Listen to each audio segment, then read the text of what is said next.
Hi everyone, I'm David Aragona, and this is the July 26th edition of Horses to Watch, where we carefully analyze trips from the last week, looking for horses that encountered adversity and could be worth betting back when they run back in the future. This is the second edition of this show of the 2022 Saratoga meet. We're going to take a look back at week 2 of the Saratoga meet, 5 days of racing, July 20th to 24th. We're going to talk about 3 days of racing, though, and 3 races from 3 separate days, beginning on Thursday, July 21st.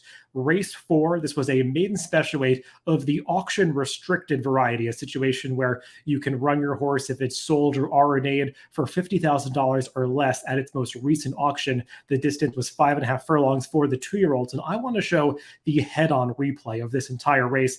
Let's break these runners from the gate. You're going to focus on the rail horse, the number 1, Run Poppy. And you're going to see he breaks to the left, darts right towards the inside, and it gets worse right from here because the eventual winner in those yellow silks is going to squeeze things up right there. And you can see Run Poppy actually bounce off the rail a little bit as he gets in really tight quarters at the beginning of that race. And he's going to wind up at the back of the pack early. You can see he's not happy, throwing his head around a little bit. Just a really difficult situation, especially for a 2-year-old that's pretty inexperienced. This was just the second start of this horse's career. He had made his debut at Churchill Downs for Steve Asmussen, had taken a lot of money. And you can see even here, after that slow start and that difficult situation getting pushed into the rail, he actually makes a little bit of progress to get up into about 3rd or 4th by the time they get to the quarter pole, but he's not going to have much left for the stretch drive after encountering that trouble in the opening furlong. And this was also a race that was just dominated on the front end by that first-time starter V-Mart in those yellow silks. So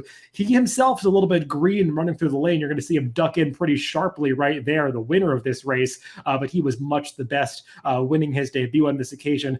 Just wanted to highlight the trip of that 4th-place finisher, Run Poppy, who really did not have the right kind of trip through the opening furlong. I think a significant excuse, and a horse that's likely to do better in his second start when he's able to get away to a cleaner beginning. Let's move on to a race from Friday, the July 22nd card at Saratoga. Race 2, this was a maiden special weight going a mile on the inner turf for the 3-year-old and up older horses. Just a small field for this maiden special weight event, but I want to talk about the pace scenario. Let's break these runners from the starting gate, and we're going to focus on the number 2, Clubbing, a Shug McKay runner making the second start of his career. You see those familiar Stuart Janney silks.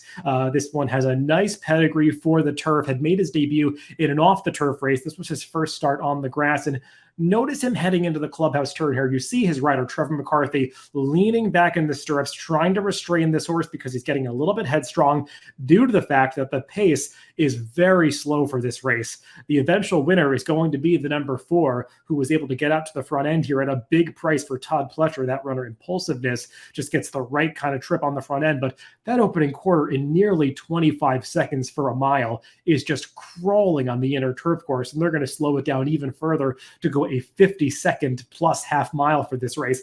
That's a situation where if this front runner can finish up at all, the closers just have no chance to get involved in this race. And that's exactly how this is going to play out, because even though this leader goes off at 19-1, he clearly relished the switch to turf, and he is going to sprint to the wire. And that just gives a horse like the number 2, Clubbing, no real chance to get involved, because he's trying to make up ground by going around horses around the far turn. So not only is he trying to close into this very slow pace, but he's doing so while going about 2 to 3 wide into the stretch. So he's losing further ground while trying to make up that deficit that the leader has opened up. And you can see there, he's going to angle out coming into the top of the stretch. This Son of Orb, you see he's got this big loping stride on him.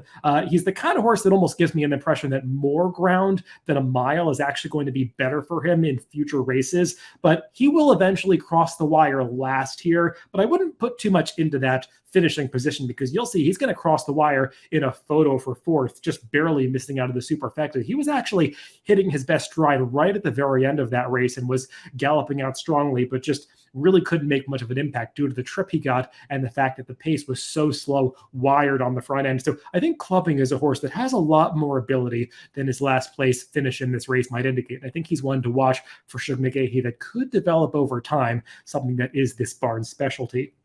Let's move on to one more race from this past week. It was one of the graded stakes from the Saturday, July 23rd card. Race 10, the Grade 3 Caress, going 5.5 furlongs on the turf for fillies and mares. Let's break these runners from the gate, and I'm going to focus on the two runners that are drawn closest to the rail. Caravel is the number one. You see she breaks about a half step slowly. Her rider, Tyler Gaffalione, is going to try to rush her up into the pace. But notice the number two, Miss J. McKay.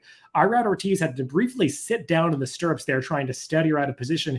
And it's about to get even worse because you see that number one, Caravel, rushing up, trying to attain a position and hold on to it as they move into the far turn. But it just gets a little bit too tight, and she is going to steady back abruptly right there. And you're going to see that will affect Miss J. McKay, who then has to steady in behind her, kind of a chain reaction behind that steadying number one.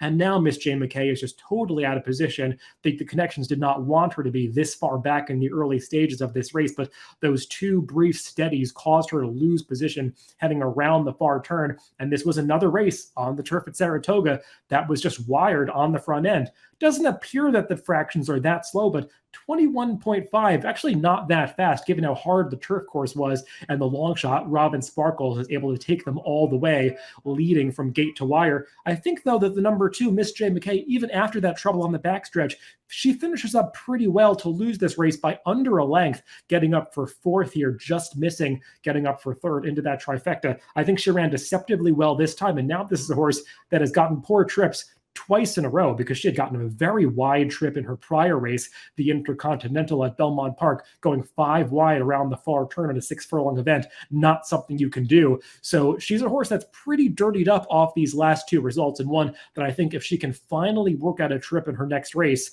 I think could be much more effective. I believe they run another race in this division, the Smart and Fancy, a bit later in the meet. So she's one that could be pretty dangerous there if she can work out a better trip going the 5.5 on that occasion. So those are all the horses to watch for this week at Saratoga. If you want to follow these horses moving forward, you can add them to your horse watch on DRF.com. Get email notifications when these horses run back in the future. Thanks for tuning in this week, and make sure to catch future episodes of Horses to Watch on upcoming Tuesdays during the Saratoga season.